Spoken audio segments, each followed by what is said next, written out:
All right, Matt Erickson for MMA Junkie and USA Today, here in the Windy City, Chicago for UFC on Fox 16, standing alongside Danny Castillo.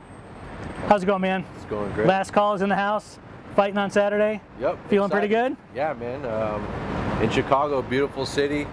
Got a big fight and couldn't be happier. We've got a fight on there between Edson Barboza and Paul Felder. You fought both of those guys. Break down that fight for us. Yeah, it's going to be a great fight. I'm excited to see that fight, get my win, go back to the locker room, grab some food and sit down and hopefully get a seat in the arena to watch it live. Paul Felder, we don't really know too much about him. I know that he's tough. He's one of the biggest lightweights in the division, and he's really strong and athletic. So that's something that Barboza is really good at too also. I think there's a lot of similarities in the two fighters. I don't think any of them are big wrestlers. I don't think this is going to be a fight that's going to go to the ground. I think it's going to be a stand-up war, and I don't know if I could pick a winner. You can't gun to your head on this one? No, man. They're really tough, and I have a lot of respect for both fighters, especially Paul Felder coming in and fighting me on 3 weeks' notice with a lot of pressure on him, and he rose to the occasion, and I have nothing but respect for him. And also Barboza. I had him really hurt, and I was beating the crap out of him. He came back and won 2 rounds from me and stole the fight underneath me in my hometown, and still a little bit bitter about that. But, I think who's going to win this fight is the fans. Sweet. Let's move on to the co-main event. A lot on the line in the women's bantamweight division. We know Ronda's fighting next week down in Brazil.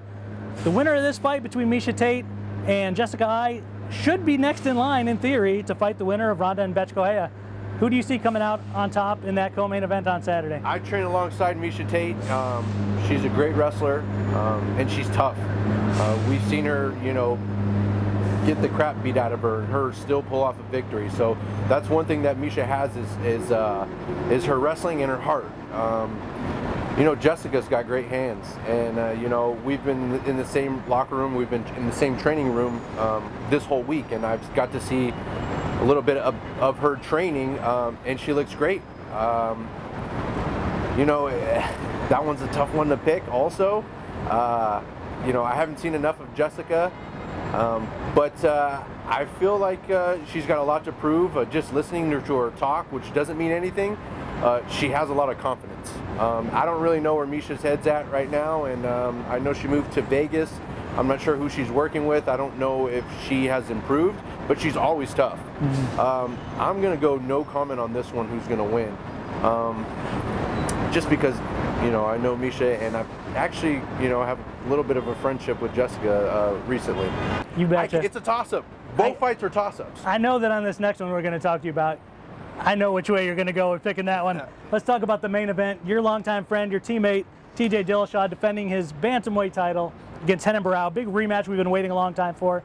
Break down that fight for us. Where's TJ's head at? How's he feeling? What's going to go on? TJ's, for some reason, he understands MMA more than anyone that I've ever been across, worked with on the team, and that says a lot because we have some killers in our gym. He just gets it, and one thing that he has that he has belief.